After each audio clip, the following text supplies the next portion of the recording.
Hello, friends. Welcome to our Thinking Thursday. This is our 15th session with Sriman Bhakti Vinod Das ji, and we are so fortunate to be learning from him Bhagwatam. Srimad Bhagwatam is the answer to all our spiritual questions. We are so excited and blessed to have Sharma ji here with us. So please, Sharma ji, welcome once again. Hare Krishna, everybody. Hare Krishna. Hare Krishna, Hare Krishna. Krishna. Please, can you put on that mantra, the prayer? Yes.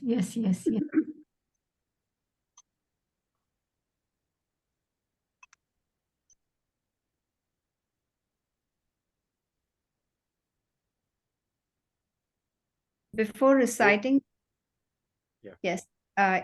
Shall I? Yes, please go ahead. Yes.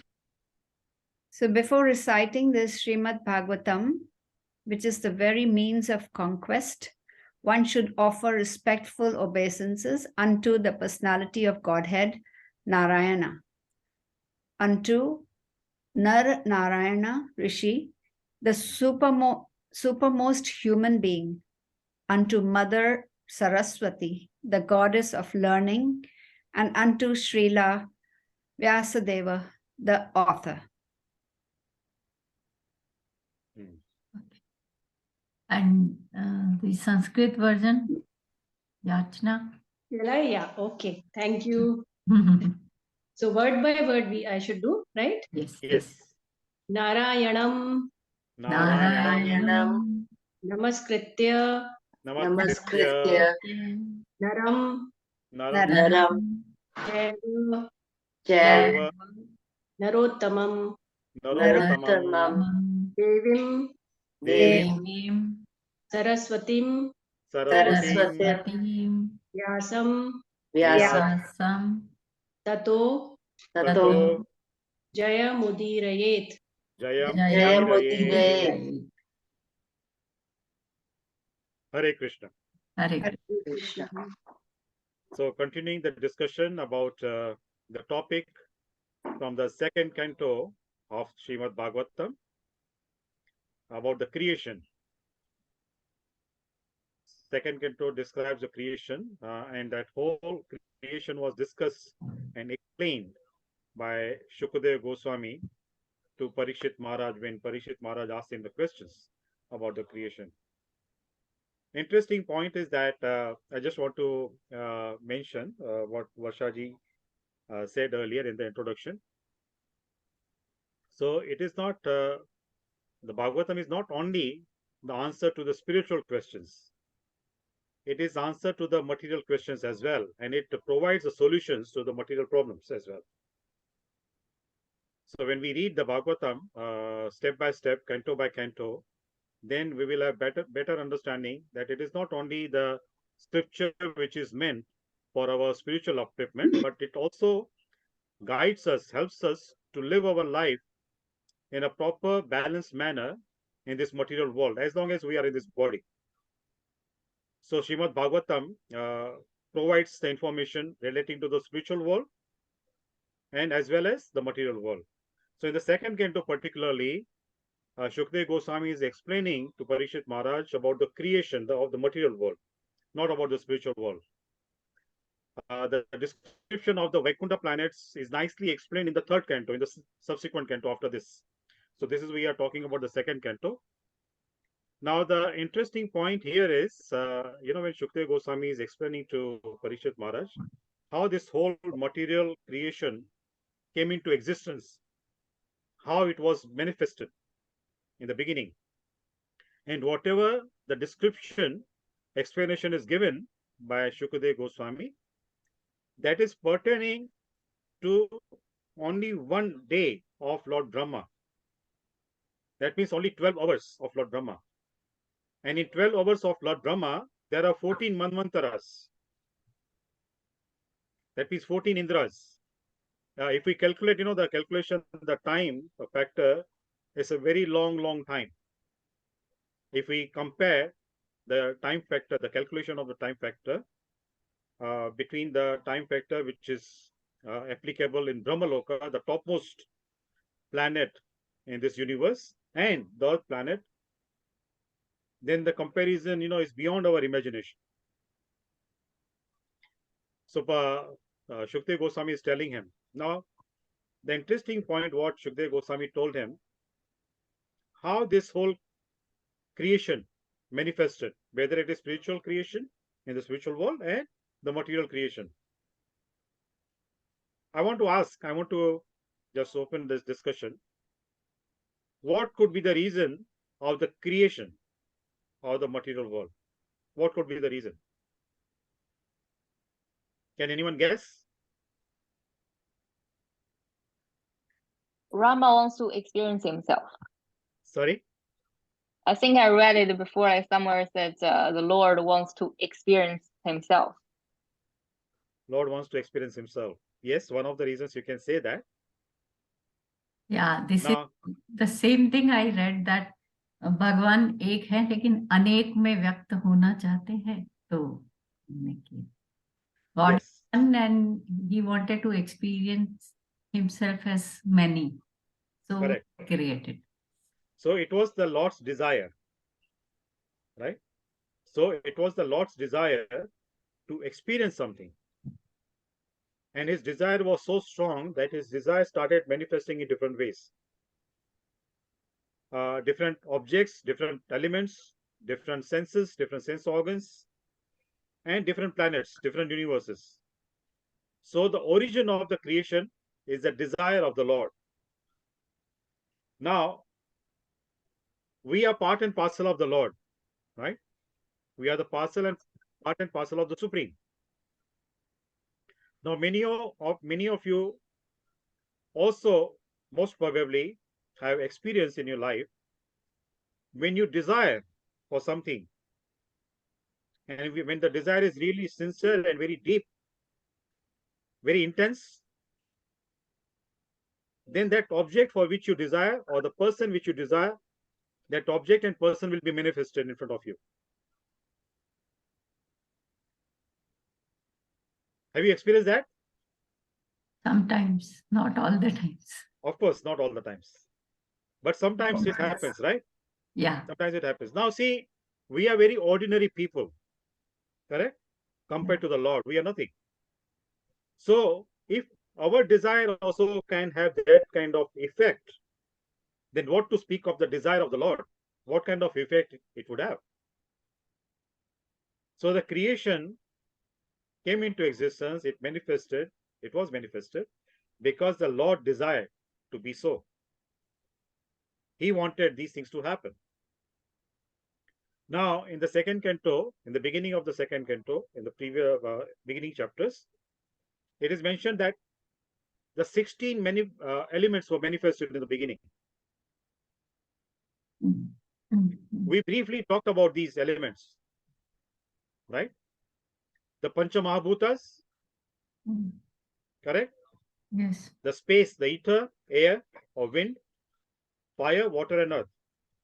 Now, these are the original elements in the material world, the gross elements.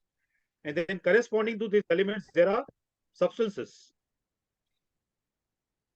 Those substance for the space is what? Yeah. Shabd. Ether. Shabd. Huh? Correct, Shabd. Shabd. The word, right? Word, Sound. voice, sound. Sound, correct? Then for the wind, Wind. Touch. touch, Touch. correct? Fire, Sight. Vision. Sight. the form. Form. Water, Taste. Taste. taste. And the earth, Smell. Smell. No. smell. So these are the substances of the universal elements. Now, corresponding to the substances, to allow us to experience these substances and perceive the elements at our individual level, we have the senses, 5 senses, right? Sense of hearing, that's the sound. Sense of touch, that's the air. Sense of vision, that's the fire. Fire. Sense of taste is the water. And sense of smell, that's the earth. Correct? Yes. Now, so these became 15. Correct? Now, what is the 16th one? Mind. Uh, Absolutely. Conscious, Absolutely. The mind. consciousness. Yes, the mind. Consciousness is beyond that. That when we talk about the Atma, the individual living being, but when we talk about the material creation, so mind also is material. yeah. Correct? So that's the mind. So these are the basic 16 elements which are used for the material creation. And we are affected by all these. Correct? Now what happens? See, the Lord provided all these elements, substances, senses, the sense organs, for us to get satisfaction, to enjoy in this material world. And be content, achieve the state of contentment, satisfaction, complete satisfaction, and then plan to leave this world.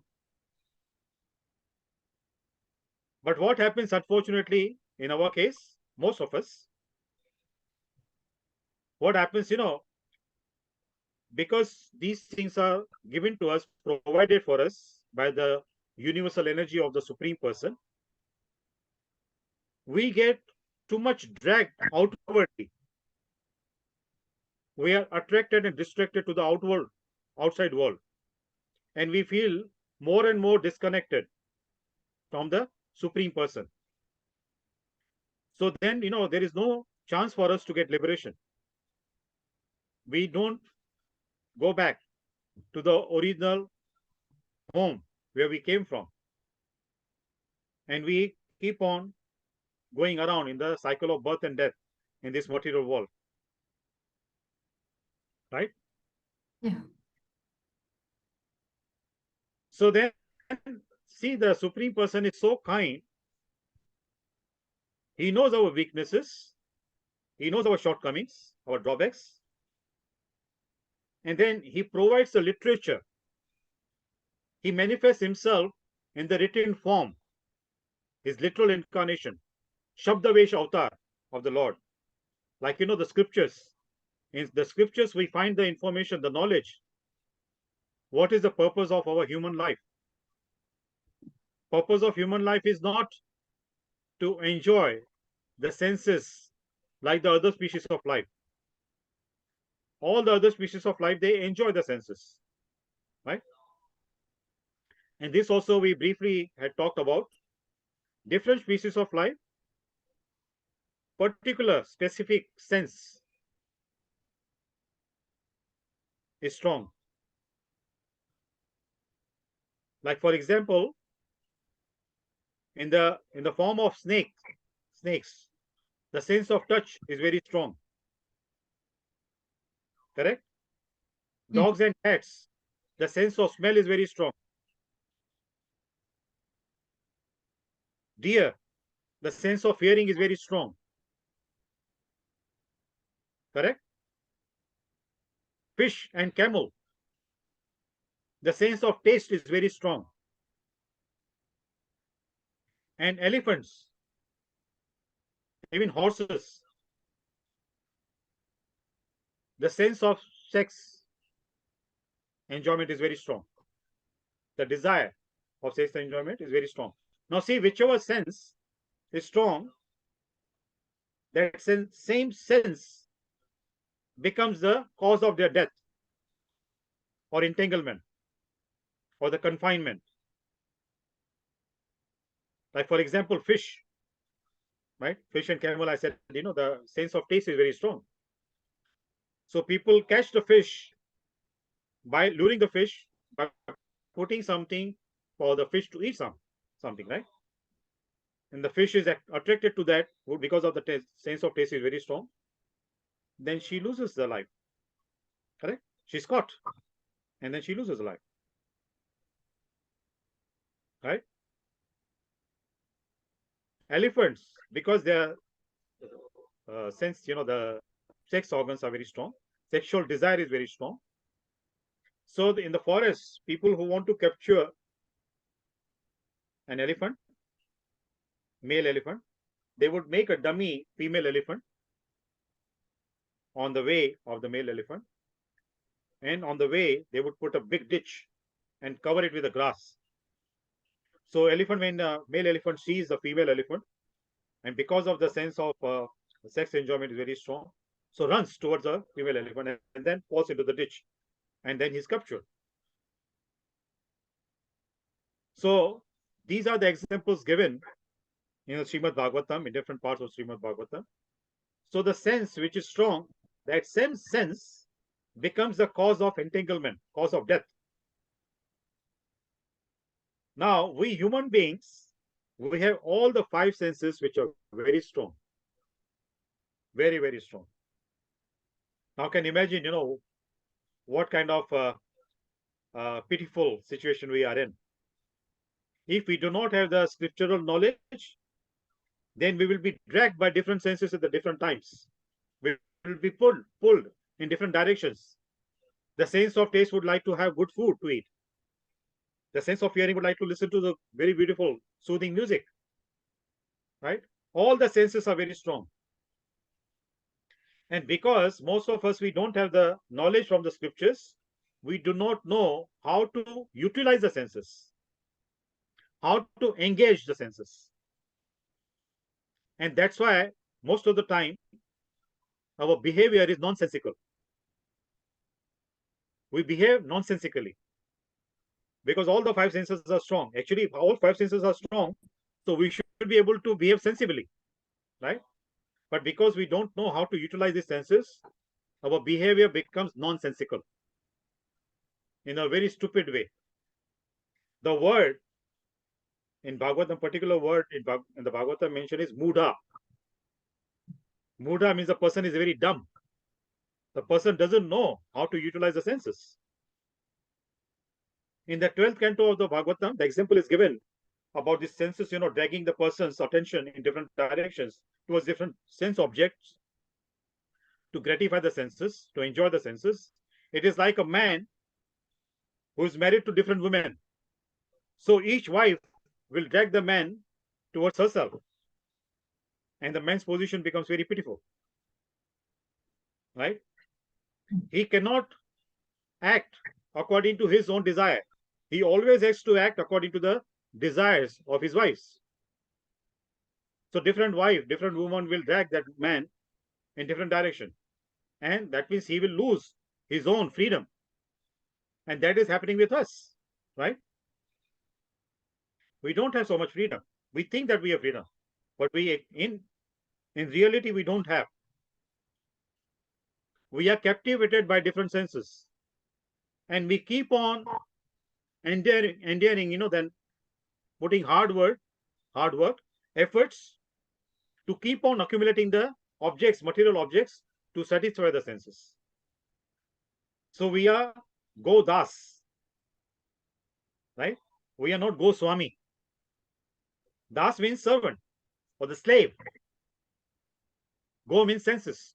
So we are the slaves of the senses. We are not Goswamis. We are not the masters of the senses.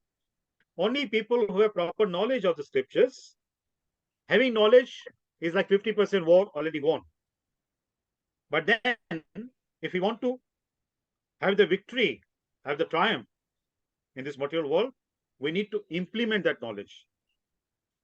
Only having knowledge is not enough. Implementation is required. We need to put that knowledge into action. Then only it can help us to evolve spiritually, raise our spiritual standards, and then eventually go back to our original home from where we came. Are you agreeable to what I'm saying? Yes. Anybody has any objection? absolutely right. Huh? Very true. Yashnaji? Yeah, Yes. yeah. I think it's very true. Like, unfortunately, this is true, and we don't understand. Yes, yes, that's an unfortunate situation. And see now, because of this this kind of discussion, whatever we have been having for so many months, and again, I want to take an opportunity to thank Trupti ji, Varsha ji, Shakuntala ji to organize these kind of discussions. Then we share. I would reiterate, that I'm not here to teach anyone. I'm just sharing what I have learned from my guru, from the senior Vaishnava, senior devotees, and from the scriptures. I'm not in any position to teach anyone. I'm just sharing. Right? So, going further, after these basic 16 elements, then the material creation keeps on expanding. So, basic ingredients are these 16 elements. Now, then beyond the mind, what is beyond the mind? The intellect. Intellect, our Yeah. intelligence, right? And then beyond the intelligence, Atma. Self. Go. Atma. between the intelligence and the Atman, Ego. ego, Ego. ahankar. Yes. Now, most of the time when we talk about ego, we use the word false ego. That is ahankar, false ego. Unnecessary pride, material pride. That is false ego. Right? Now, when we say false ego, it means there must be true ego also. Right? When we say darkness, then there must be some brightness also. Right? Always there is opposite. So when we say about, yes, Varshaji. I remember it in this order. It says that Indriya, Man, Buddhi, Chit, Ahankar. What is Chit then? Chit is consciousness. Okay, so this is how I've heard it in this order. So Indriya, Man, Buddhi, Chit, Ahankar, and then I think that chit is memory. That is related to memory. Yeah, now a very good point you raised. Now see, the chit, there are two aspects. What Varshaji said, that chit is before the Atman, before the Ahankar. Yes. And there is another chit which is beyond the Ahankar. And that is our true chit. Correct. Which is connected to the Atman. Conscious. That is our Chetana. Yeah. The true Chetana. So the Chetanas which is very close to the spirit soul, that is our true Chetana. Our spiritual awareness. And then after Ahankar, after the ego, the Chit, which manifests mostly in the material world, that very rightly you say, Shakuntalaji, that is like a memory. Yes. And that is responsible when you know that memory, not so much of intelligence, memory, mind, and the false ego. These three are the binding factors for us in this material world. Absolutely. You know that memory, the Chit, what Varshaji you said, it is very relating to, very close to that cognitive memory. Now, for example, when any new baby is born, the baby does not need to be trained, need to be taught how to suck the milk from the mother's breast. Baby will know. Automatically, baby will point to the breast of the mother. Now, who taught the baby? Who explained to the baby, from here, the baby can suck the milk? That is cognitive memory. Can we pause here? Yeah. Yes, please. Tripti ji has sent a message. We are cutting the cake. Oh, okay. I've spotlighted her for everyone. Okay. Ah.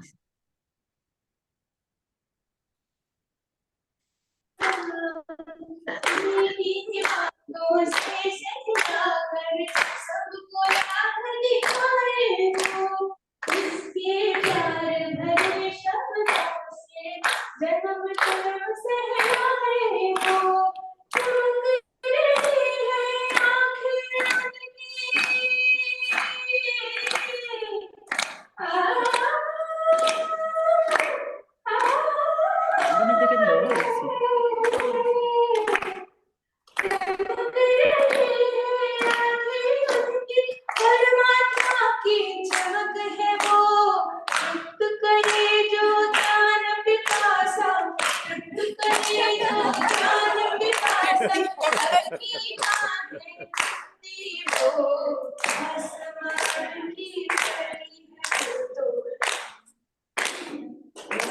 Uma ने लिखा है।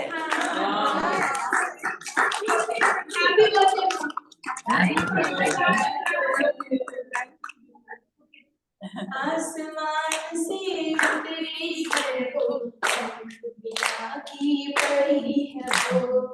आसमान से उतरी है वो, बिना की पड़ी है वो।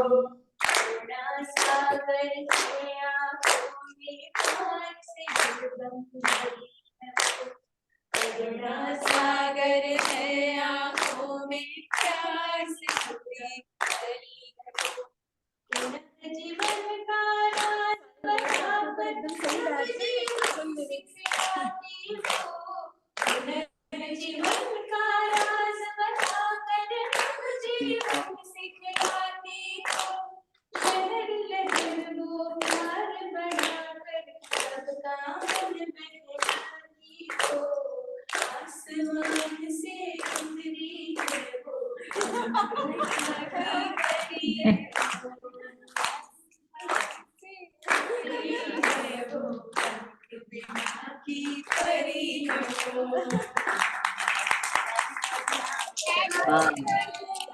Happy birthday.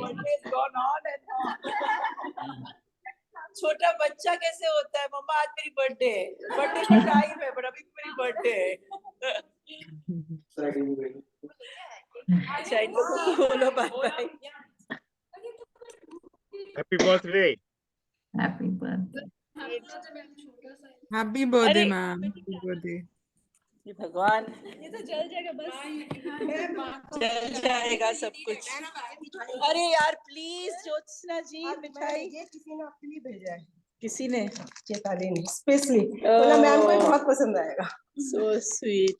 अच्छा, ये मिठाई तो खैर हम सब खाएंगे मैम। हाँ बिल्कुल। मैं अकेली तो खा नहीं सकती। मिठाई नहीं है मैम, ये स्पेशली आपके लिए लाई थी। बाकी आप क्या है? गजक? गजक है मेरा की फेमस। यही खाएंगे ना, सब लोग खाएंगे। ओके, अभी आई थिंक एवरीबॉडी कैन।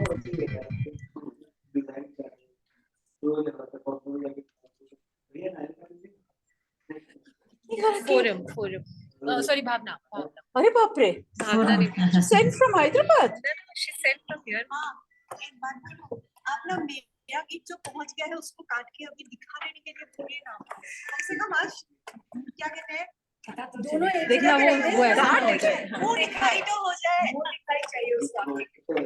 अरे बाप रे, बोलना पड़ेगा मुझे। हाँ थोड़ा सा। Okay, I don't know. Yes, ma'am.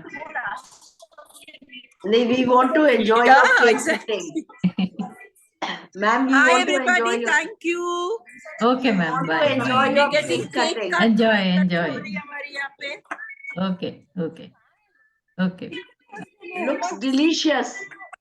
हम ही दिख रहे हैं। हमें दिख रहा है वो कैंडी से हो गया क्या? हाँ सब दिख रहे हैं मैम, पता ही नहीं। सब दिख रहे हैं। सब ये हिना थी क्या? Hello ma'am. Uma ji, ma'am cake दिखाओ, Bye. केक Thank दिखाओ, you. Show the Cake cake. दिखता है। The cake looks delicious. There are many cakes. Ah. Wish you a very very happy birthday once Happy birthday. again. Thank you Uma ji. हमारा ये Okay, ये हो गया cake cutting. Happy birthday to you. Happy Happy birthday birthday to to you. you. Happy birthday, dear ma'am. Happy birthday to you. May Krishna bless you. May May Radha Krishna bless bless God bless you. you.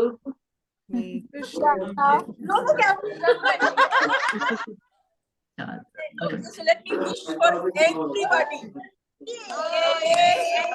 that may you all have a wonderful time in your life and get all the love that you need. Thank you so much, Ma. Thank you so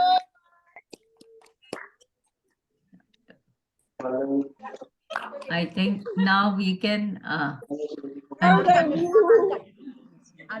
Ma, you like cherry? जो तू खिलाएगी मैं खा सकती हूँ. Okay.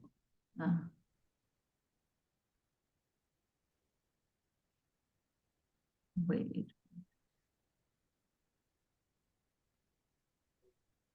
This place is so vibrant already, यहाँ का अभी अलग ही मैंने- energy level है आश्रम का.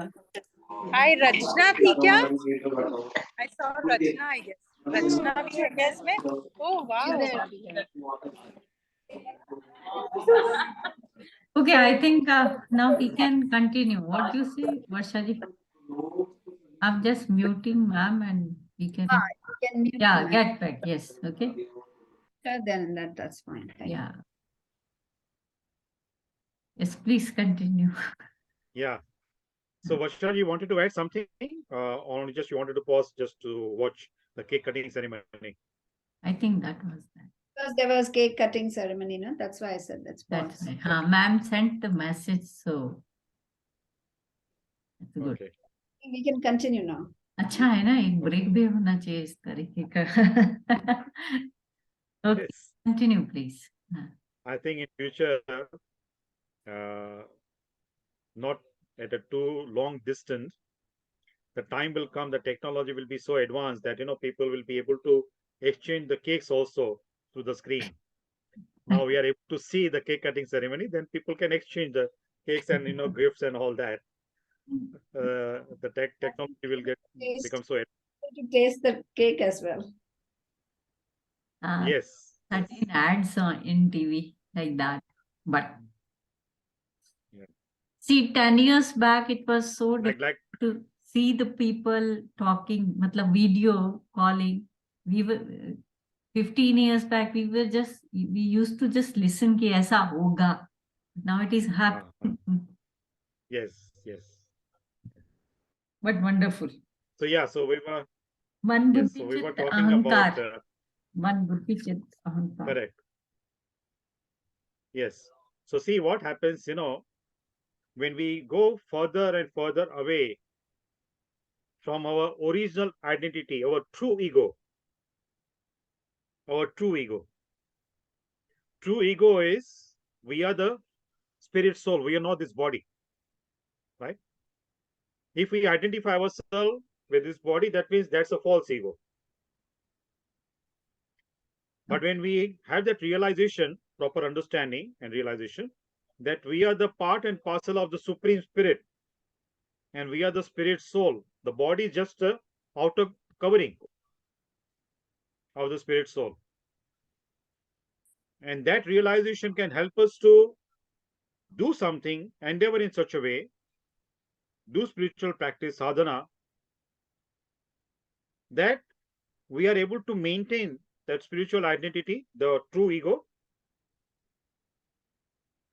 and maintaining the true identity without being affected the false ego, we can act in this material world.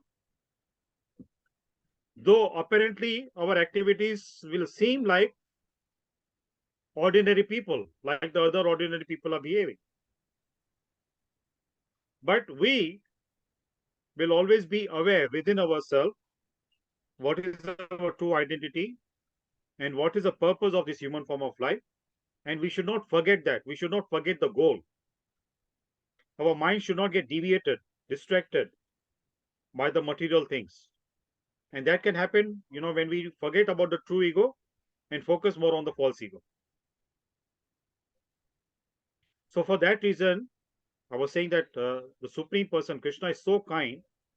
He manifests himself in the written form, Shabdavesh Avatar, and he reveals that knowledge to us, and we can take advantage of that knowledge and act according to that knowledge, and then eventually can be liberated from the cycle of birth and death. Right? Now, that liberation can happen during the creation. The creation, the other activities may be going on. But when people, they become qualified to be liberated, so they don't have to wait till devastation to leave this world. They can leave even while the activities in the material world are going on. Now, there is a difference between that kind of liberation, which is blessed or bestowed upon the person due to the person's spiritual qualification. So that can happen before the devastation. And at the time of devastation also, all the living beings, they merge into the body of the Supreme. But that is not called liberation. Right? Because again, when the creation starts, material creation happens, manifestation happens, then all the living beings who take shelter of the body of the Supreme Person, they again have to take birth. But people who are liberated, they don't have to take birth in the material world. Correct? So we need to raise our spiritual standard, our awareness, and our actions also should be according to that awareness. Now, that doesn't mean that we should not perform the material activities. Krishna doesn't say that. Krishna doesn't say that, you give up everything and go to the forest and take observe that renounced form of life, renounced order of life. Krishna doesn't say that. Running away from the problem is not the solution. Be in the problem and find the solution to the problem while being in the problem. That is what the scriptures teachings are there for. Many people, they have misinterpreted the scriptures. They say that, the whole creation is like a dream. It's false. It's like a reflection. Like, our reflection in the mirror. So it's opposite. Yes, all those things are true. But it is not completely false. It is not only just a dream. Right? I think in one of the sessions I mentioned about it. If somebody kills someone and that person is caught and brought in front of the judge in the court, he cannot be spared by saying, oh, this is just a dream, I killed somebody in the dream. Why should I be punished? And whatever we are seeing is false. So that person's life also is false. That person also is false. So that kind of argument cannot be accepted in the court of law. So what our Vaishnava philosophy says, what our scriptures actually say, this material world also is real. It's not fake.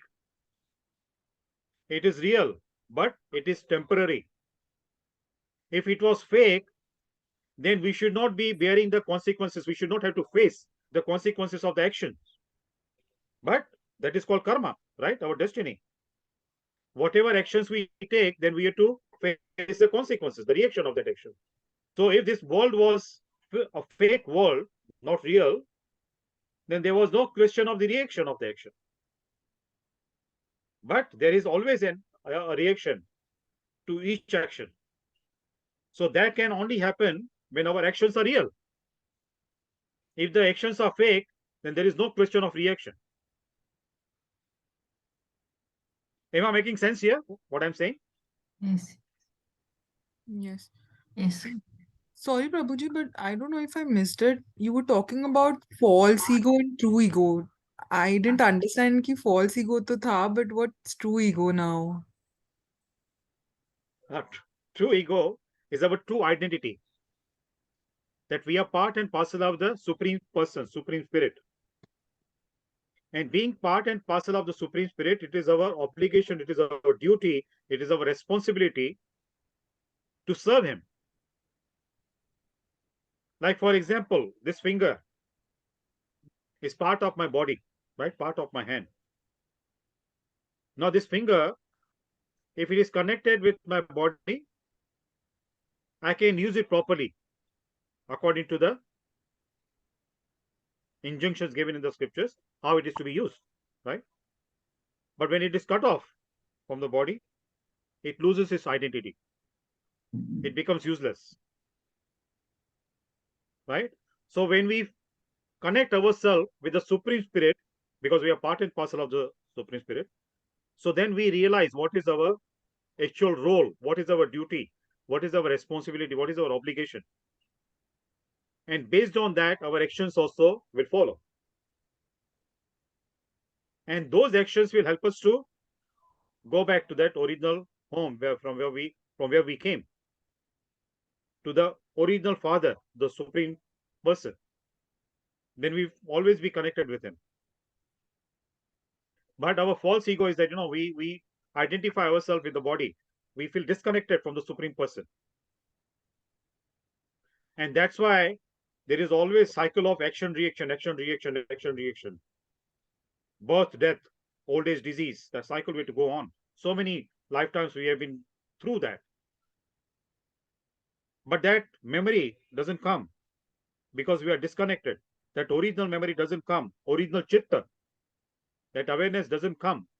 That we are part and parcel of the Supreme Person, and we have to go to Him instead of wandering around in this material world and going into the cycle of birth and death again and again. Uncontrollable. We cannot control this cycle. Right? So that is the main difference between our true ego, our true identity, and the false ego.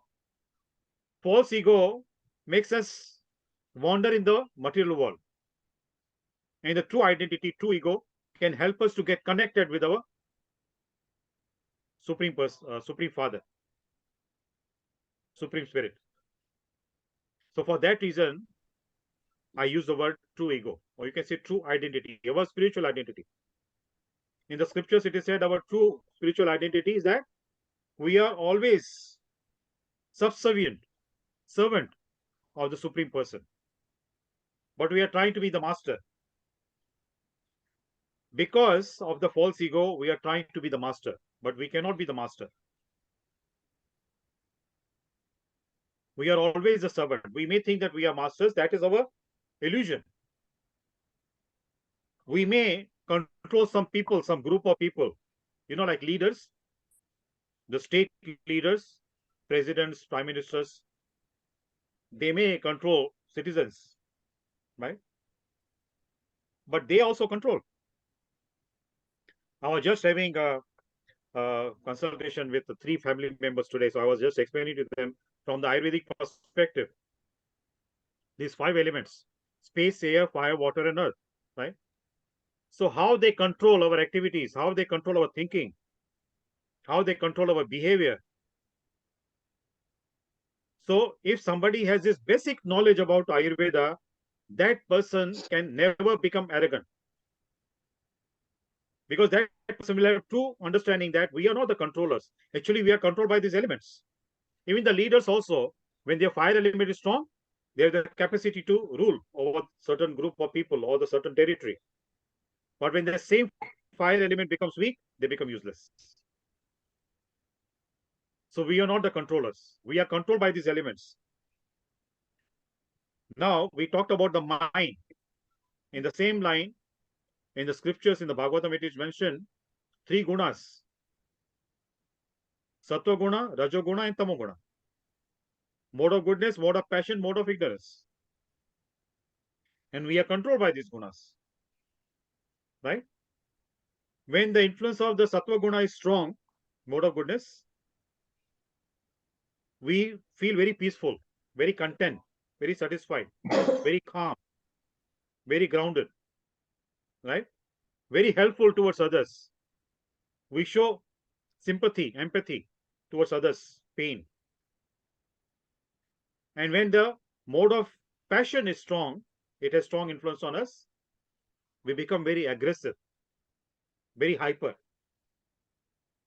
And when mode of ignorance is having strong influence on us, we become very dull-headed. We cannot think properly, just want to sleep, right? So people who are influenced by more mode of goodness, they are very lazy people, very lethargic, no motivation to do anything, no interest, no inclination, no aspiration.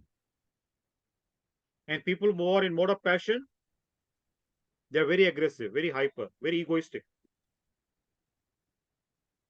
And people who are in mode of goodness, very calm, very learned, very knowledgeable. But see now, because we are in this relative world, this world is not absolute, it's relative, right? So we need all these three gunas, all these three modes of nature. Only pure goodness will not allow us to function well in this world. We cannot function well. We become useless. I want to ask you, why am I saying that? Mode of goodness can make us useless. On one hand, I'm saying that mode of goodness can help us to be very learned, very scholarly, very brilliant, knowledgeable.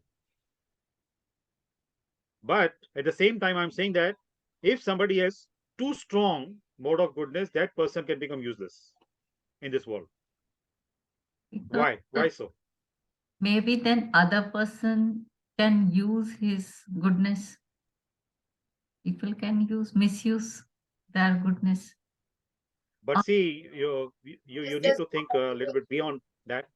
When the Because there's person is really in mode of goodness, he will not allow anybody to take advantage of him, because that awareness is there. No? He know where to draw the line, right? Yes, Vasha, you were saying something. I was asking, is it because there's no more motivation? I mean, he's peaceful with himself.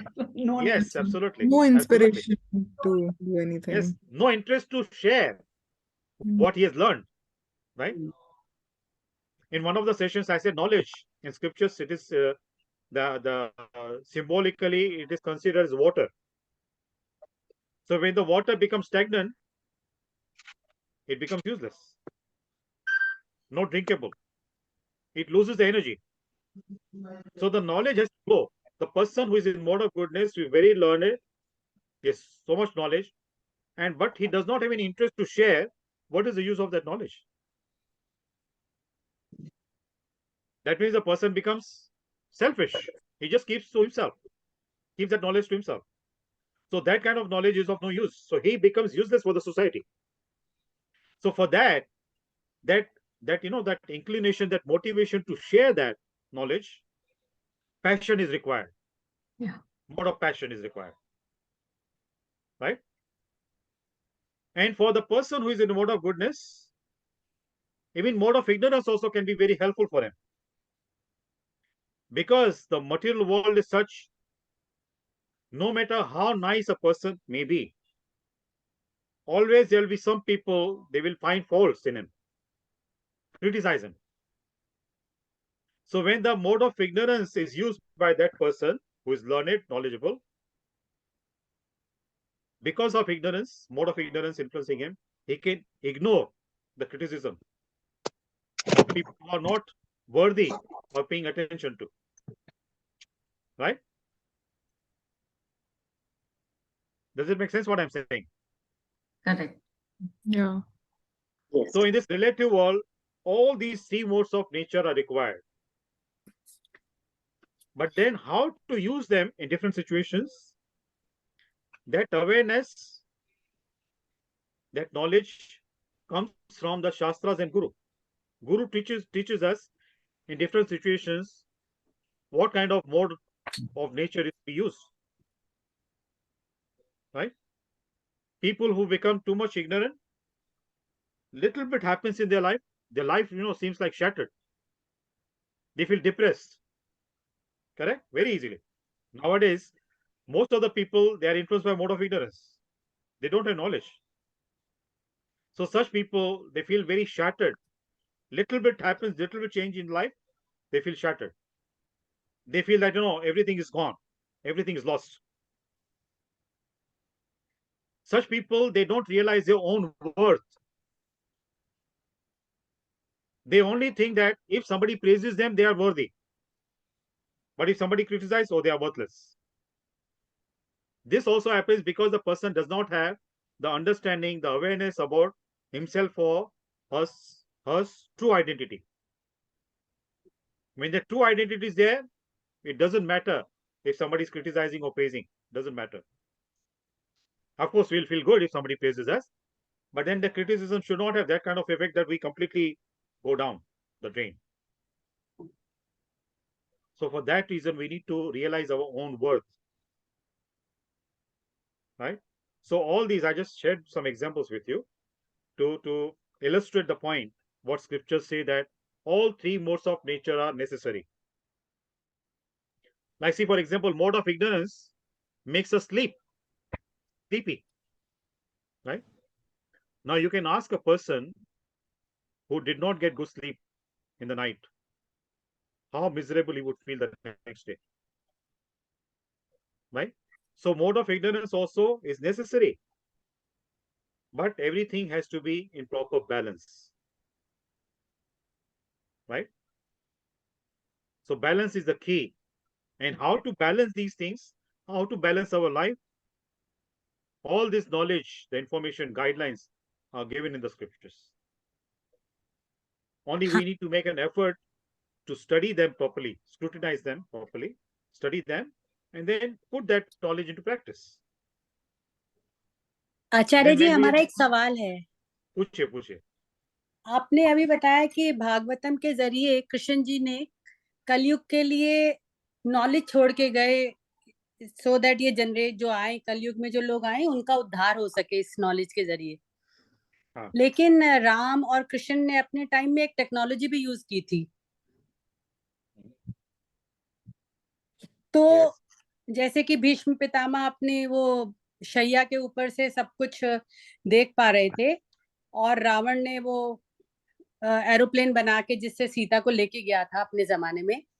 तो क्या हमारी scripture में किसी भी ये इस तरह की नॉलेज टेक्नोलॉजी की छोड़ी है हमारे लिए क्या? Of course. Now, since you raise this point, for those who do not understand Hindi, very briefly, I will translate a question that she's asking, that the technology which was used before in the previous ages, whether that technology, the formulas, the know-how, it is still conserved in the scriptures or not. Yes, it is conserved, but what happened? See, India was invaded so many times. Now, in childhood, I don't know how far it is true, but in childhood I heard, see, in India, the television came in early 70s, late 60s and early 70s, right? So when the television was a new thing in India, at that time I heard, I was in primary school, I heard that this whole technology, the whole process of making television was explained in Mahabharata, mentioned in Mahabharata. In Mahabharata, we say Divya Drishti, right? Vyasadev gave Divya Drishti to Sanjay, and he was sitting in the chamber of Dhritarashtra, and he could see what was happening miles and miles away from the chamber on the battlefield of Kurukshetra. Now, see, the technology at that time was so advanced, he could not only see what people were doing, what the soldiers, warriors were doing there, but what kind of mindset they had, what they were thinking. Sanjay could see that also. So the technology was advanced, not only just seeing the images of people, their actions and all that, but what was happening at a subtle level in their mind, what kind of planning, what kind of strategy they were planning to have on the next day on the battlefield to trap the opposite warriors. So that kind of knowledge also Sanjay had, and he was sharing that with Dhritarashtra. So the technology was very advanced, and that whole formula, the whole procedure, it was stolen by Germans from India. And then television was invented in Germany. I don't know how far it is true, but this is what I heard. Now, logically, you may say, it makes sense.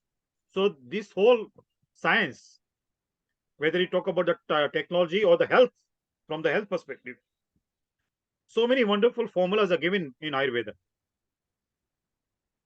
But unfortunately, these things were not promoted in India. What to speak of not promoted? People try to destroy it, thinking that these are very obsolete, very primitive things, superstitious things. And now slowly these kind of topics, these kind of sciences, these kind of methodologies are being revived by common people, because they are seeing there's so much of truth there, right? So to summarize, the answer to your question is yes, these things were left in the scriptures, but unfortunately, see, now at a certain level we need to understand. Now I give you example of Chyawanprash, very popular product, right? You must have heard about Chyawanprash, right? Yes. The Ayurvedic product. The main ingredient is amla, the Indian gooseberry. Now the original formula, which was mentioned in the Bhagavatam, it is mentioned, the Chavan Rishi, a sage named by Chavan, he was doing austerity and he was sitting in that lotus pose for so many years. And so much dust was accumulated on his body. So that body, the dust accumulated on the body became like a small hill. So once one king with his daughter and other ministers went to that area to go around in that area. So that king's young daughter, princess, when she went to that hill with her friends, other girlfriends, she saw two sparkling things inside the hill. So she was very curious to find out what was sparkling so much, shining so much. So she poked one blade of grass inside, dry grass blade. And because those were the eyes of the sage, so then the eyes started bleeding. So she became very scared, that blood coming out from the hill. And she ran to her father, to the king. So king asked the servants to remove that whole hill and see what was inside. And they found the sage was sitting. Now, though the sage's eyes were broken, bleeding, but still he was still in the meditation. So much of connection with the self. So what was happening to the physical body? No problem, no effect. Nowadays, people have to be given anesthesia,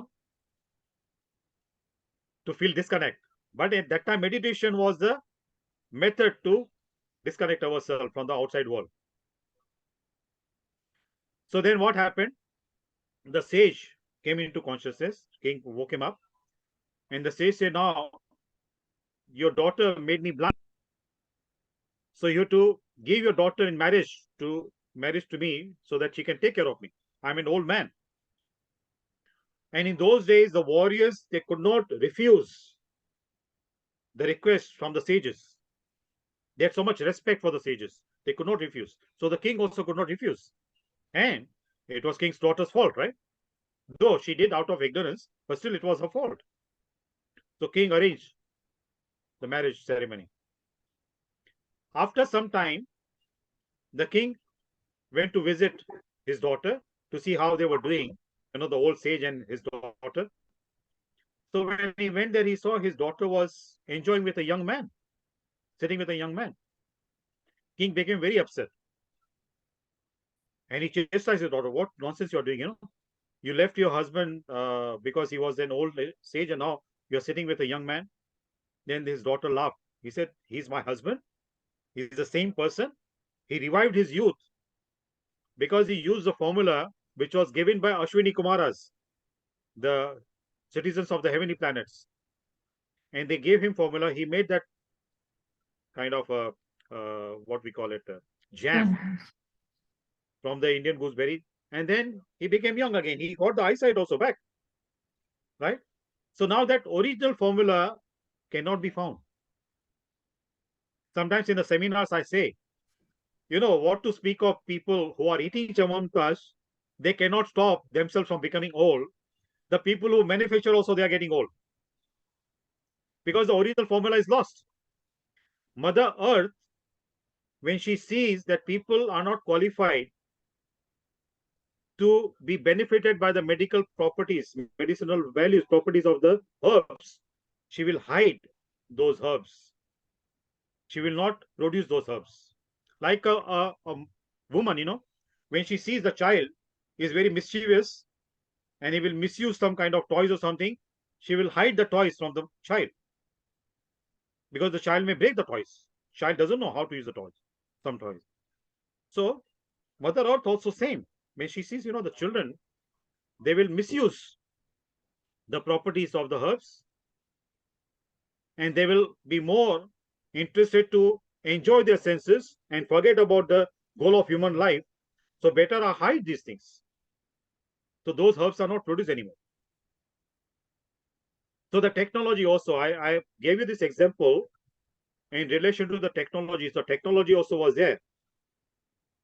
And now see, slowly, we think that technologically we are advancing. But actually technology was much more advanced centuries ago. Like, now the social media is becoming very active. Some time ago, I got a video recording of a temple. Somebody sent me, a client sent me from India. A temple, the pillars of the temple were not touching the ground. The whole structure was supported by the pillars, but the pillars were not supported by the ground. There was a gap between the ground and the pillars. The person put the different things, different objects under the pillars, and they could be passed through the pillars. There was a gap. So see the technology, so advanced technology. And huge structure was supported by those pillars, but those pillars were not supported by the ground. So that kind of technology was there. But that temple is still there. If you go to Vrindavan, Yashnaji, you have been to Vrindavan very recently, right? You went to Vrindavan? In Vrindavan, there are so many innumerable trees. The branches of the trees, the trunks of the trees, the twigs of the trees are dry. But the leaves, flowers are very fresh, very green. The flowers blossom in the spring season. The scientists cannot figure it out how these trees, which are very dry, the roots are very dry, but still the leaves grow, the flowers grow on the trees. So these are called Krishna's inconceivable potency. We cannot understand. We cannot understand. If we try to understand with our limited knowledge, with our limited intellect, we will fail. So these kind of incidents, these kind of evidences are there to humble us, to create humility. We should not become arrogant. A little bit of knowledge we have, we become, oh, I am such a knowledgeable, brilliant person. We are nothing. We are nothing. If we maintain humility, the universal energy will give us more. But the time we become arrogant, then that inward flow will stop. So these points I just brought up, on the question that was raised about the technology. Yes, it was there, but now unfortunately, it is hidden. It is concealed. But originally it was there, yes. And Krishna left everything for the benefit of mankind.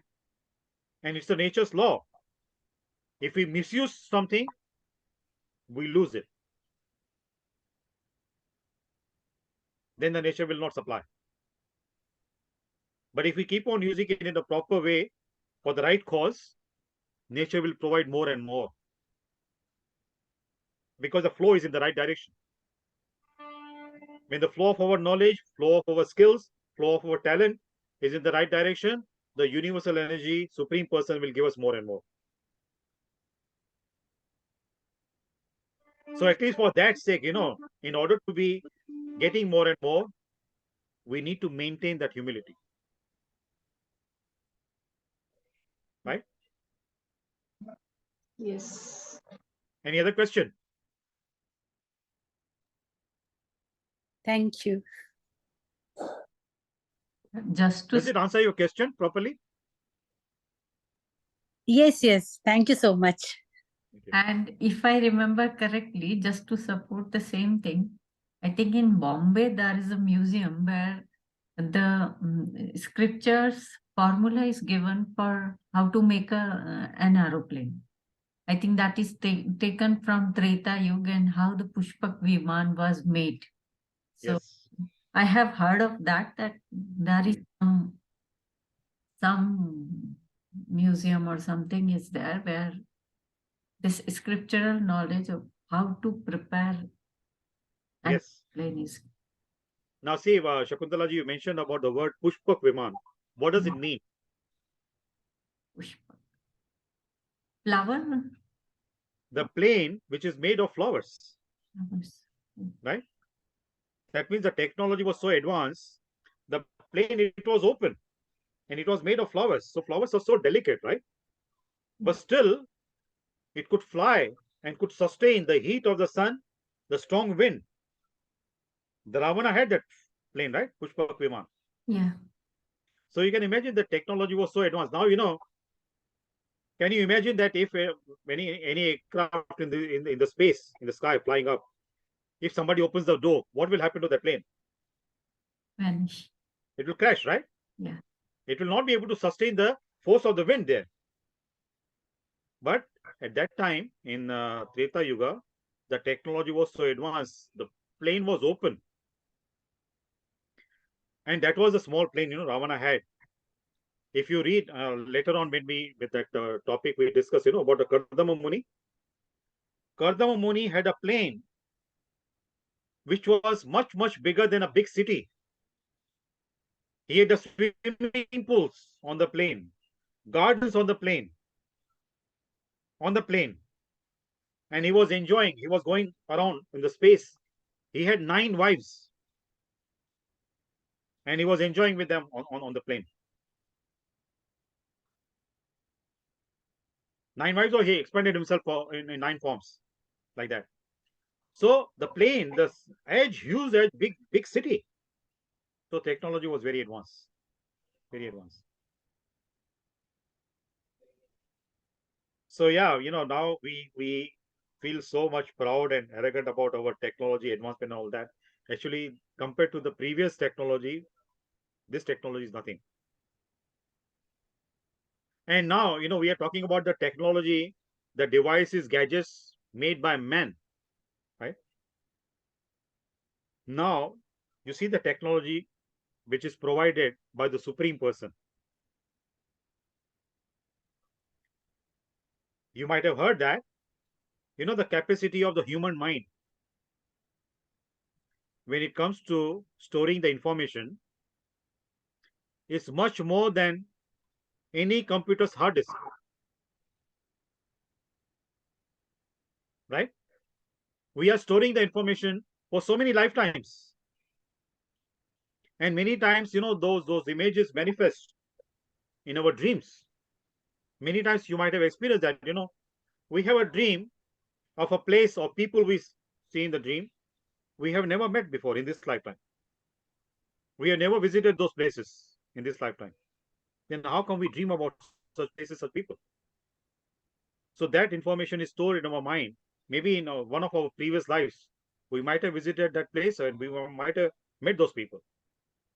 So the information is stored. Only we do not know which button to press to get the right information at the right time. Right? Our memory doesn't work in that way. Sorry? That's what we do in past life. Sorry to say, but there's a button we know. There are so many past life regression therapies are here, and we are practicing this thing, and we have witnessed many of our past lives also. I've heard Yes. that.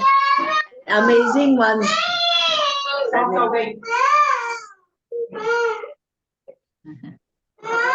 Umaji, please mute yourself, Umaji. Okay, so I've heard that if our mind was, a hardware, the hardware of the mind, if it was put like a hardware, it would be as big as a 60-story building. Oh my God. It would be as big as a 60-story building. So many hard disks. Only the hard disk. A hard disk of Yeah. 60 building. So, Prabhuji, I just want to put that thing. Just let me know. As you said, there were technology which build all these, planes and all that. I agree to that. But could it be one way of saying like sankalp? Like if we intend. I mean, not we. Those rishis, sant, and everyone, they had an intention. They did everything because of the sankalp. उन्होंने संकल्प लिया कि ऐसा हो जाए, and it manifested. So, like technology से ज़्यादा I think it was more of intention, sankalp and maybe vardhan and var ये सब. Is it? I mean, could it be put it this way or yeah, like of course Yeah, in many Ayurveda formulas. situations, that thing was applicable. But you see, when you talk about the sankalpa or the intention of the person, or a vow, or any kind of commitment, now see, because they were very pure, their consciousness was very pure, Yes. because they were connected. They were connected within. They were connected with the supreme. So because of that, whatever sankalpa, whatever intention they had at a subtle level, it would manifest at the gross level. Mm. Now, Yes. because we are not so pure, right? Mhm. No matter how many sankalpa we do, our intentions, don't manifest all the time. Sometimes, yes, it may happen. Not yet. Sometimes it may happen, but it doesn't happen all the time. Like simple example, many times you might have seen in your life also, you are thinking about some person and that person visits you, right? Like, in India, we say, I wish I was think of somebody else, or wish for something else. That means we are giving so much less importance to that person who came. We are thinking about, right? हम ऐसे बोलते हैं ना, काश मैंने कुछ और मांगा होता भगवान से, मुझे वो भी मिल जाता था। तो उसका अर्थ होता है कि वो व्यक्ति का कोई महत्व ही नहीं हमारे पास। हाँ? Sharma ji, is this true? I mean, this is what I studied in yoga, that if a person never told a lie for 7 years, he could manifest anything with his sankalpa. I don't know. This is what I heard. I don't know how true is that. Could be possible. See, now you mentioned about 7 years. The 7-digit number 7 is very significant. In Ayurveda also, in yoga also, it is very significant. Like we mean 7 chakras we have. In yoga, we talk about 7 chakras. And in Ayurveda also, we have 7 dhatus, sapta dhatus. 7 tissues which sustain our body structure and maintain our health. And it's a known fact. The modern scientists also, they have proved that every 7th year, multiple of 7 years, our body cells change. Yeah. Big biological changes happen in our body. Multiple of 7 years.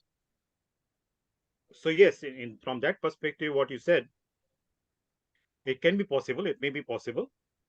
Now, since you raised this point, this is about the honesty, truthfulness. In Ayurveda, we talk about Vaka Shakti. Vaka means the Vaka Shakti means the power of speech. So a person who doesn't lie, our guru was telling us about, Vaka Shakti. From that the word comes Vakya, sentence, the speech. The person who doesn't lie. Now, suppose you ask that person what's the time. He's not wearing any watch. He just says the time. The clock will show the same time. That is called Vaka Shakti. Because again, it boils down to the point when people are very well connected within. Yoga also, we need to link ourselves with our own true identity, not to link with the outside world. We need to disconnect ourselves from the outside world and get linked, united with our own self. That is yoga. That is the purpose of yoga. Right? It's not only just doing difficult postures, standing on the head and all that. Of course, those things are beneficial. I'm not demeaning those things. But the main objective of yoga is to get connected with our own self. So when we are connected with our own self, when we are honest with our own self, that honesty will manifest outside also. So from that perspective, what you said, Vaishali, yes, it may be true. I personally have not read it, but I can accept it. It may be true. Yes. Because Prabhuji, it makes sense. like we know that Maharaj Yudhishthir never lied. That's what he was known for, right? So is there any story which says that, he manifested something because he never lied, like he never lied entire life, right? So do we have any story in Bhagavatam which talks about him manifesting something? Yes, in the Mahabharata it is mentioned, because of his honesty, power of honesty, he was connected with his own self, own true self.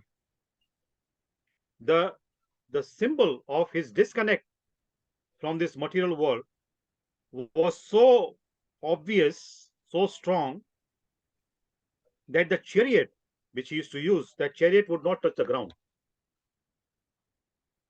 It would always be few inches higher than the ground, disconnected from the material world, from the fake material world, because he was connected with his own self, because of his true identity and honesty, morality. So that was Maharaj Yudhishthira.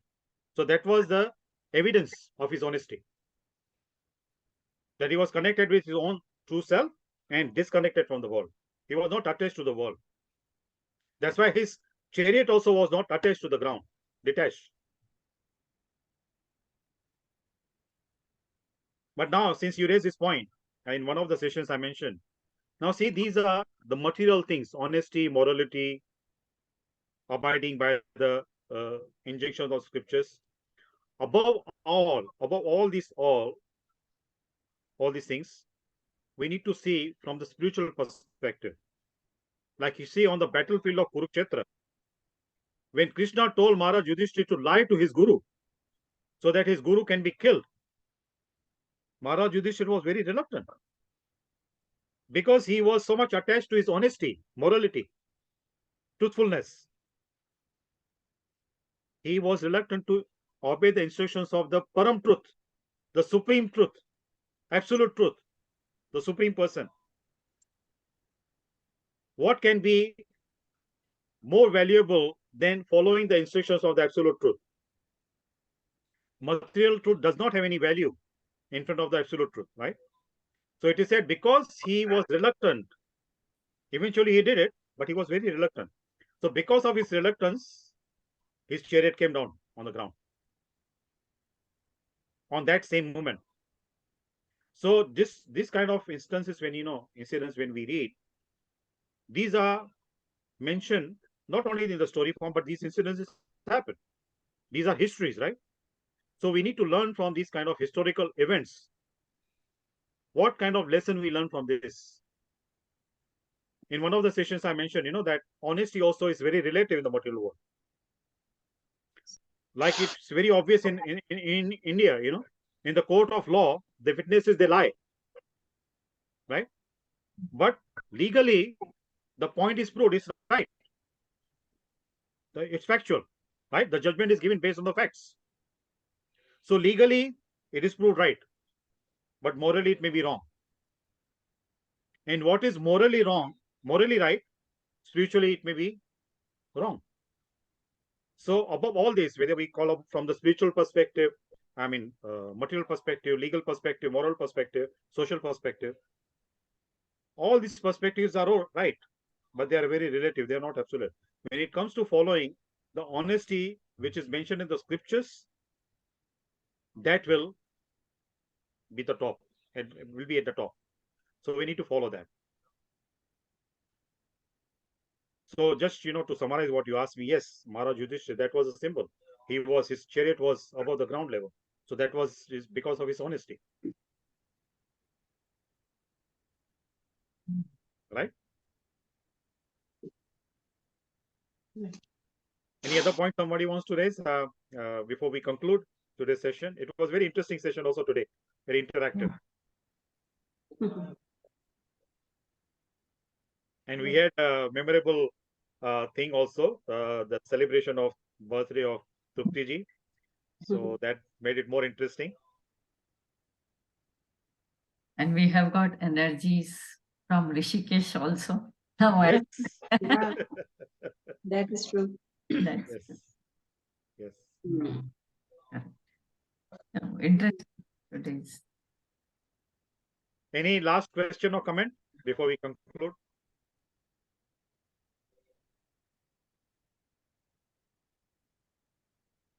No, it is. Very reluctantly, I'm asking another doubt. The doubt is, I had read somewhere कि if you can hold a thought for some time, maybe for few seconds, then the thing will manifest. हमारा मन इतना चंचल और इतना turbulent होता है कि we are not able to hold the energy of a single thought for more than few seconds? Yes, I can say yes and no. Now see,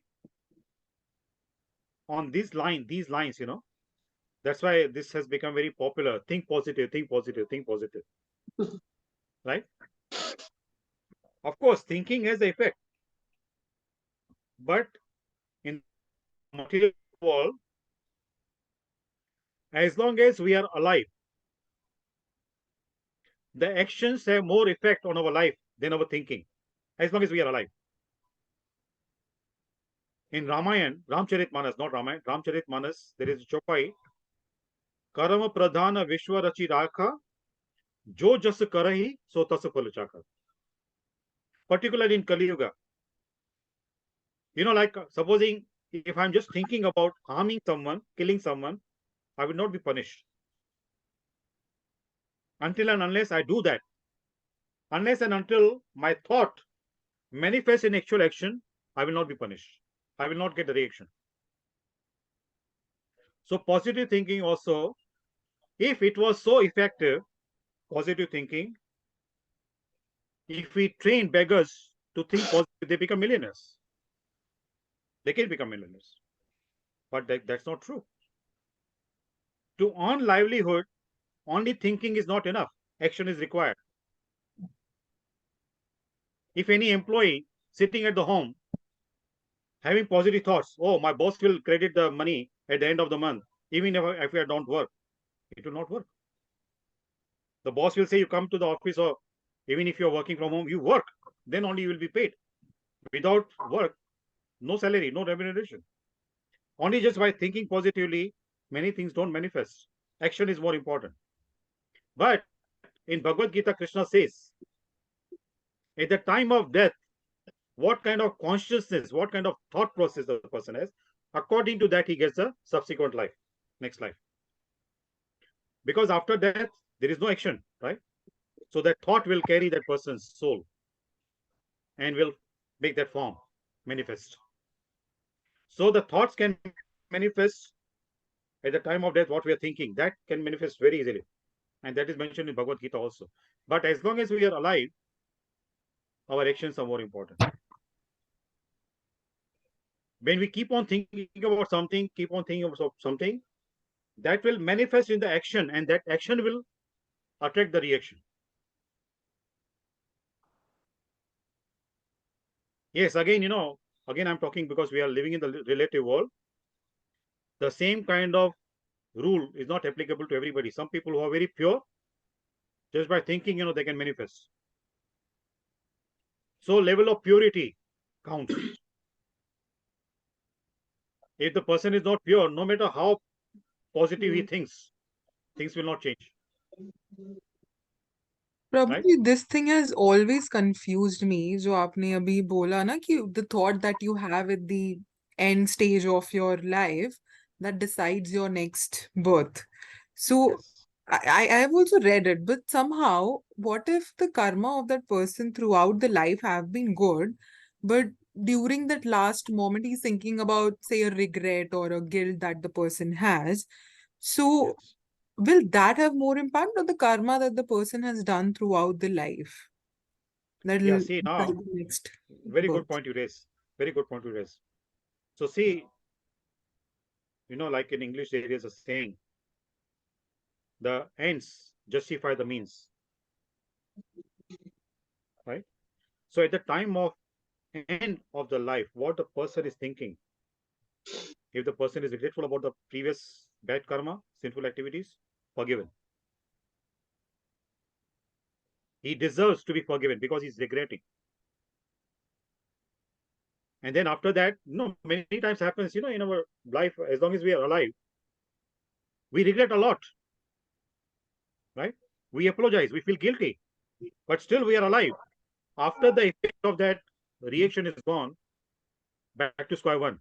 We repeat the same kind of mistakes. Correct? And that's why we are not forgiven.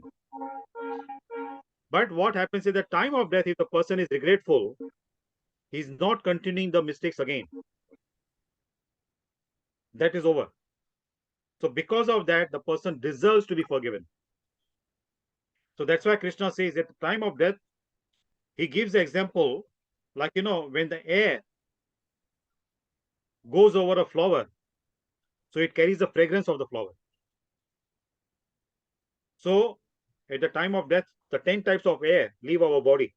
So they carry our soul, our mind, our intellect, our ego to that form which we were thinking of, we were focusing on at the time of death.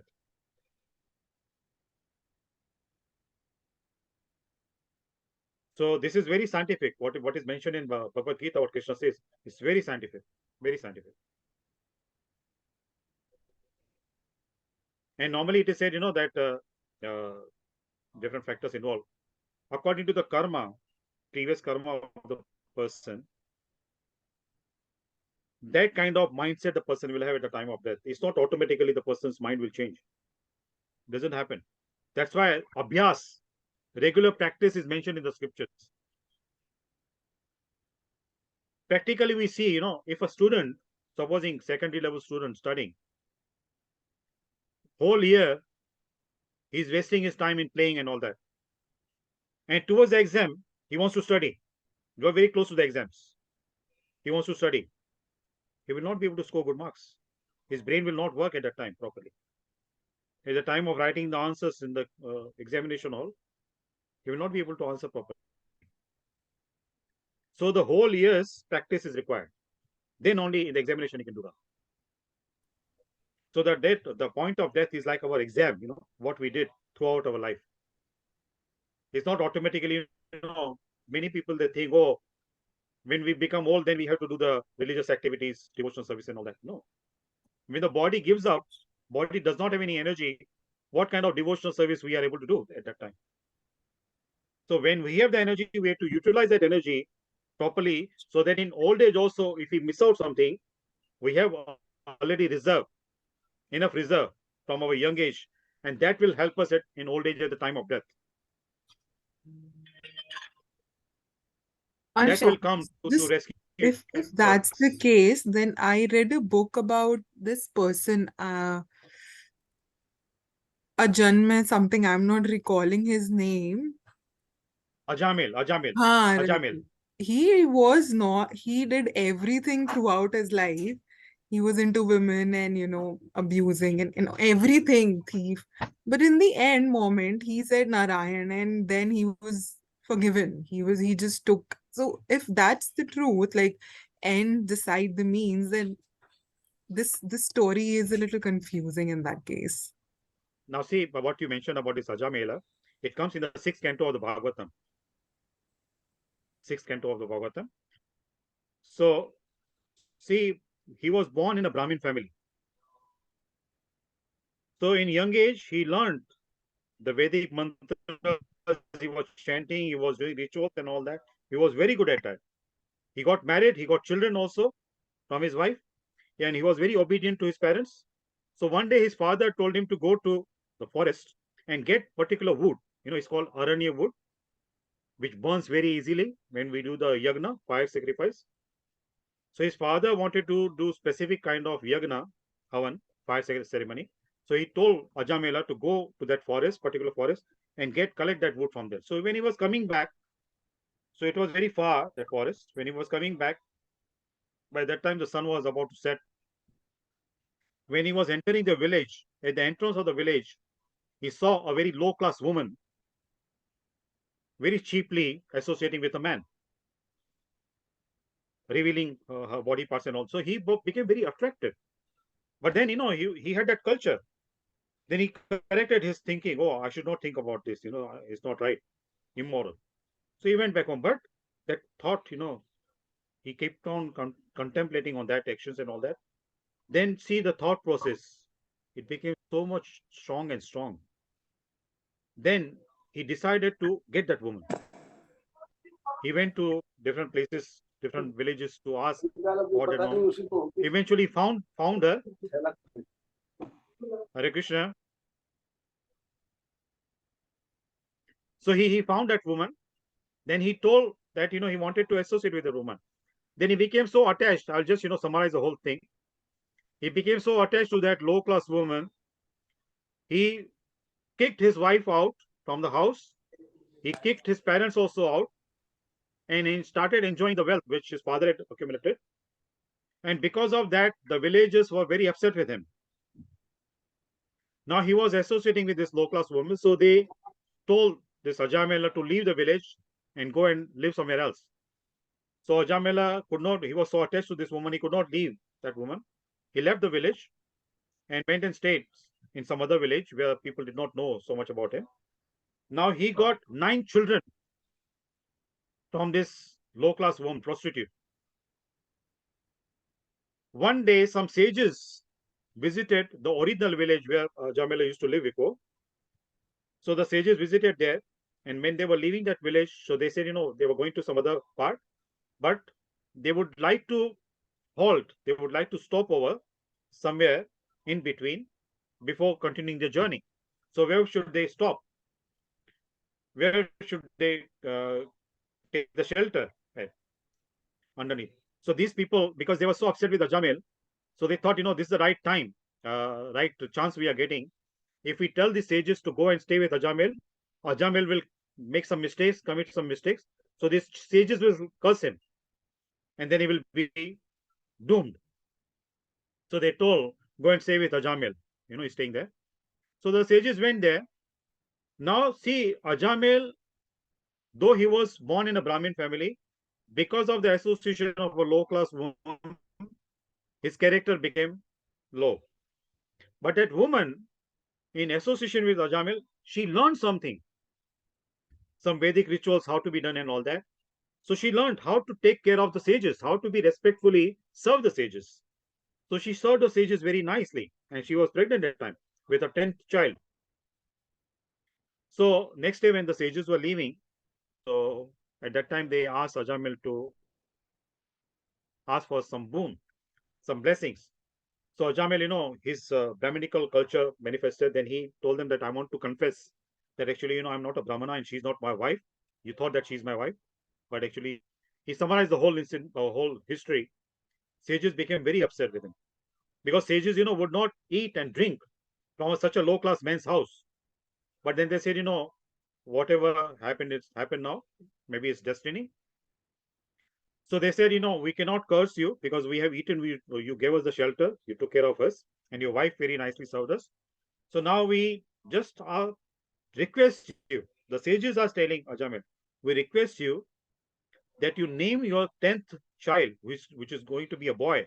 See the sages, just by looking at the woman, they could see that, it's a boy inside in the womb. You name the boy Narayan. Ajamil said, okay. So when the boy was born, Ajamil gave the boy the name Narayan. And he was so attached to this boy. Whatever he would do, he would call Narayan, Narayan, come with me, come and lie down with me, come and eat with me, go out with me to buy the vegetables and all that. Every time he used to chant Narayan. So at the time of death, he was very old. He was lying down on bed, could not move. When the Yamudutas came to pull out his soul from his heart, it was so painful for him. He could not bear the pain. So at that time, as a helpless person, he called out to his son, Narayan, Narayan, Narayan, 3 times. So Lord Vishnu's dutas, messengers, Narayan's messengers came, and they cut the bonds of this Yamadutas and told Yamadutas, now you cannot take him. Now he's under our shelter. He has chanted our Lord's name, Narayan. So now we are here to protect him. So when Ajamil heard the whole conversation between Yamadutas and Vishnudutas, after that, whatever wealth he had, he gave to that prostitute and his children. He went to Prabhas Kshetra or Badrika Ashram. He meditated and left his body. So see, because he was brought up in that culture, in his subconscious mind, deep down his subconscious mind, those activities were recorded. And because of those activities, when he spoke to the sages, he confessed to the sages, sages forgave him because he was honest with them and blessed them and told him to give the name to his child as Narayan. And Ajamil followed that. And because of following the instructions of the gurus, the sages, he came to that point, where Narayan came to save him. Narayan's dutas, messengers, came to save him. So it was not like, all of a sudden it happened. His previous karma manifested in the form of blessings, which were the blessings given by the sages. So that's why Krishna says, the devotional service, whatever the person does, it does not go in vain. It is not wasted at any moment. It is accumulated in our spiritual account. And whenever we need to withdraw from that, whenever we need some help, Krishna withdraws a little bit from that, our spiritual account, and helps us. And all of a sudden, some kind of help we get to someone in different forms. So we think that we are so fortunate, we are so lucky. We are not lucky. It is Krishna's mercy. Krishna is withdrawing from something from our spiritual account and helping us. Does it give the answer to your point? Does it clarify your point? Yes, Prabhuji, it does. Thank you. Thank you so much. About Ajamela. Sharma ji, I would like to clarify. So when he said Narayan, Narayan, he was calling out to his child, and the Vishnu Dutas, they told the, Yam Dutas to go away. And when he watched that, so he actually did not die right there and then. He Correct. died much later after he did his penances again in Yes. Padrikashram, and then that's when he died, and that's when he got the moksha. Not at Correct. that moment when he called Correct. Narayana, when he called Correct. his son, right? Correct. Yes, Yeah, just very true. that. Yes. Yes. So now see, these are two types of moksha. One moksha, one liberation is from his sinful life. That association, the conversation between Vishnu Dutas and Yamudutas, when he heard, then he came to his original senses. Oh my God, I got birth in such a nice family. My upbringing was so nice. I wasted everything because of this woman. I was attracted to this woman. So he got liberated from that bondage with that woman. He gave up everything and he left. And then he continued the spiritual practice. Then when he left his body, he got the actual liberation. So there are different forms, different manifestations of the liberation. Right? So the liberation, the cause of liberation was his upbringing. It was not wasted. Whatever he learned in childhood, it was not wasted. It came to rescue him. And about karma, I would like to, just double check that our karma is our thoughts or our actions. Thoughts is a subtle form of karma. That also is karma. Manasik karma. Whatever actions we do with our physical body, that is called sharirik karma. The thought process is manasik karma. Yeah, so but what does God take into account? Our thoughts or our actions? Both. But there are times when we think one thing and do another thing. I mean, so what does he, what, sometimes like, just like, as a joke, like, we don't mean it and we, like, जैसे होली पे गाली देते हैं. We don't really mean it, लेकिन बोलते हैं. So we don't really mean it. लेकिन हमने जब कभी, like, in our mind, we have, say, suppose we have a hatred towards somebody and we are holding that grudge and hatred, and then बाहर से कह रहे हाँ आइए, अब तो कभी आते नहीं and all that. So what does God take into account? He'll take into account what we are thinking about him or what we are saying to him. Yeah, see, now in this very good point you raised, Varshaji. Now I go step by step, point by point. Many times we say something or we do something and we tell people, I don't mean that. I did not mean that. Right? Now see, because, we can fool ourselves. We can fool people also. We cannot fool him, the super intelligent person, right? Whatever is in storage in our subconscious mind, that will manifest in the action, in the form of action. At that time, we may say, oh, I did not mean it. If you did not mean it, why did you say it? The words will come out, what is already storage, right? The process is so fast, we don't realize it, right? Because we don't realize it, we fool ourselves and we try to fool others also. So we may succeed in fooling ourselves and fooling others, but we cannot succeed in fooling the supreme intelligent person. So this is called samskara. You know, the imprints we have in our subconscious mind, they will manifest in the thought process also at the subtle level and in the gross level at the action level. So because it is already there, you know, we say हमारे मन में बुराई नहीं है. कभी कभी कहते हैं ना, इसके मन में बुराई नहीं है, उसकी जबान ऐसी कड़वी है. यदि मन में बुराई नहीं होगी तो जबान क्यों कड़वी होती है? जो पतीले में खाना पकेगा उसका स्वाद वैसा ही आएगा ना. हम करेला जब भी डालेंगे कढ़ाई में तो उसमें से मिठाई थोड़ी बन जाएगी, उसका स्वाद कड़वा भी आएगा, right? If we cook bitter gourd, the taste will be bitter, right? So we try to fool. This is, you know, kind of a in social life, many people they say that, oh, you know, that person, there is nothing wrong in his heart, you know, his heart is pure, but his tongue is like that. His tongue is like that because his heart is like that, no? So we try to fool ourselves and we try to fool others, but we cannot fool the other person. So now when we talk about when we are welcoming someone, we just, you know, to show that etiquette, we say, even though, you know, in our mind we may think that, you know, why this person has come at this time and all that. The person may not realize, but the Paramatma sitting in our heart, we cannot hide from him anything. As a witness, he is observing everything. So according to that, according to our intention, we will get the reward. So what happens? What happens? Basically, the karma is our intention and the motive, not the action. Both.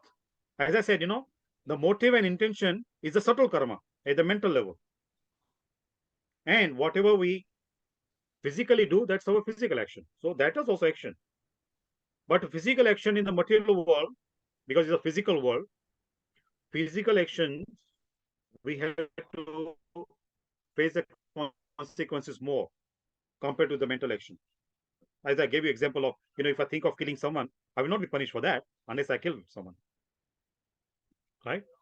But when it comes to the spiritual life,